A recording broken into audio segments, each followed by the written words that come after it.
Well, I want to talk a little bit today about epigenetics, the science that's rapidly replacing genetics. And, of course, this was the basis of my thesis when I did my postdoctoral fellowship at the University of Missouri, Iowa State University, and Washington University, and did 20,000 autopsies, 17,000 and some change of over 454 species of zoo animals in the big cities around the United States, and 3,000 human beings, 10 million chemistries looking for pollution, 10 million slides of special stains looking for pollution.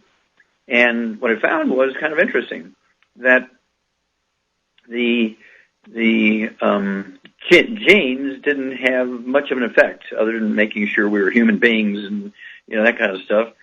But what we found was that every vertebrate, whether you're a hummingbird or a white guy or a black guy or a red guy or a yellow guy, it didn't matter if you're a male or female, every vertebrate, when they had the same nutritional deficiency, got the same disease.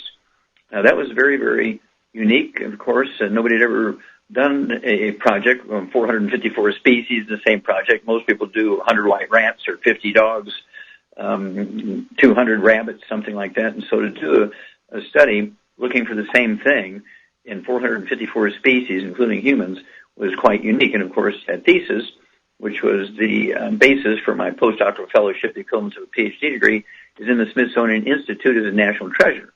And I'm considered one of the two founders of the science of epigenetics, which looks to environment as being a greater force in the development of individuals as opposed to genetics, okay? I want you to contact your Youngevy associate and get a hold of my best-selling book, Epigenetics, very proud of that, and represents 8,000 human autopsies, and is written for the general public. And so Epigenetics, the death of the genetic theory of disease transmission, you can get, there's a DVD out. A DVD is Praise the Lord and Past the 90. It's kind of a takeoff on the First World War prayer of soldiers who were ordered to charge across large open fields against the German 50 caliber machine guns. Everybody knew they were going to die. And so their prayer was Praise the Lord and Pass the ammunition. So I just changed it a little bit to Praise the Lord and Pass the 90. And of course, the classic Dead Doctors Don't Lie, the DVD, the CD, and the book. Okay, and of course, the CD is in 9 languages.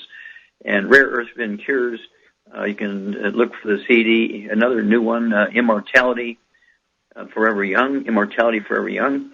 The whole basis of this was based on a study I did on 100 baby ducklings that were from eggs laid by the same pair of ducks, one hen and one drake, between April 15th, 1967 and May 15th, 1967.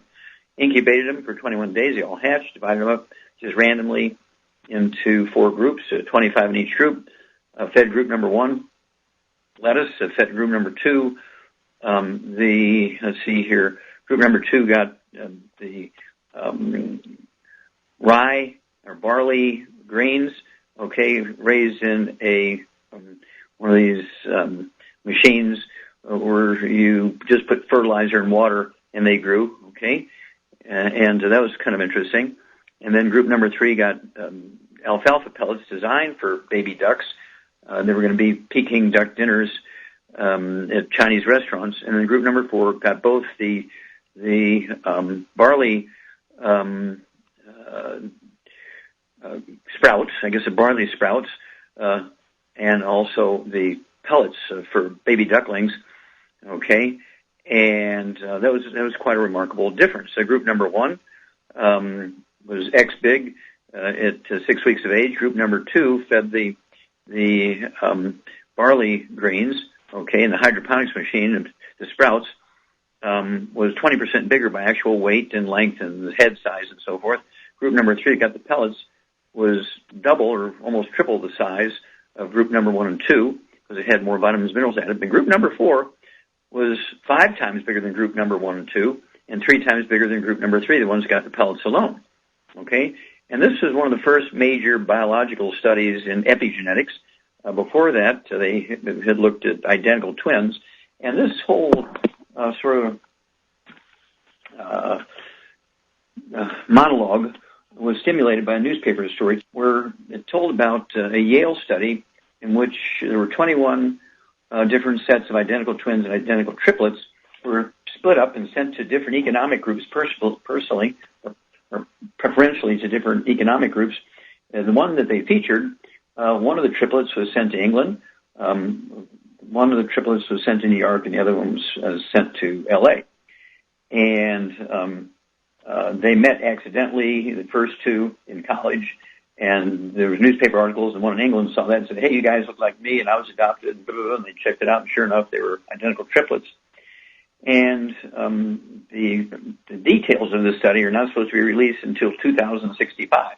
But basically, they didn't use the word epigenetics, but they said they were studying the difference between nurture and nature, which is genetics versus the upbringing and the diets and everything.